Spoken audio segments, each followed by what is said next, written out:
तो पुण्यात्माओं, अब ये दोनों कंसेप्ट क्लियर करने घड़े जरूरी होंगे, और आगे फिर यह कथा सुनाई जाएगी, तब आपको स्वादिष्ट लगेगी। क्योंकि ये अब परमात्मा के उस सूर्य का उदय हो रहा है, उस तत्व ज्ञान रूपी सूर्य का। और जितने पुण्यात्मा आँखों देख चुके हैं तथ्यों को, वो तो गदगद हो जाते हैं। और उनके साथ कुछ नई पुण्यात्माएं भी आती हैं जो केवल दुख निवारण के लिए ही यहाँ पहुँचते हैं। वो दुख तो निवारण होगा ही होगा पुण्यात्माओं, लेकिन उनका होगा जो हृदय से यहाँ आते हैं। कुछ ऐसे दृष्टिकोण से आते हैं कि देख लेते हैं, आराम हो गया तो ठीक से ना, हम वही पूजा करेंगे जो पहला करते थे।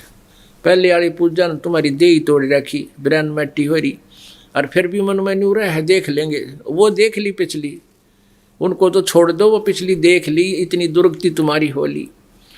तो यहाँ जो पुण्यात्मा नई बार पहली बार आती हैं, दुख निवारण के लिए भी आती हैं, फिर उनको ये ज्ञान होगा कि सचमुच हम गलत कर रहे थे। तो एक तो वह छूटेगा डंगा, वो डंगा ज्ञान हटेगा, वो गलत साधनाएं शास्त्र में पूजाएं छूट जाएंगी, और फिर कल्याण तो ये परमात्मा फ्री ऑफ कॉस्ट करेगा आपका। ये तो जो जिन दुखों के लिए आप सारी पृथ्वी पर घूम लो, वो दुख दूर नहीं हो सकते जो प्रारब्ध के हैं, और यहाँ आपके वो फ्री में होंगे।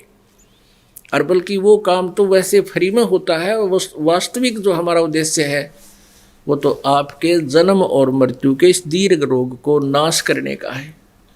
वो ट्रीटमेंट हम करते हैं। कबीर परमात्मा का ये दास करता है, कबीर परमात्मा की ही पावर से। तो अब ये दोनों कंसेप्ट क्लियर करने पड़ेंगे कि ब्रह्मा विष्णु महेश नासवान है और इनको ज्ञान नहीं था वेदों का। पुण्यात्माओं, ये कोई आलोचना नहीं, आंखें दिखाऊंगा आपको, और जब आप आंखों देख लोगे तो इनसे मन हटेगा, नहीं तो मन हट नहीं सकता।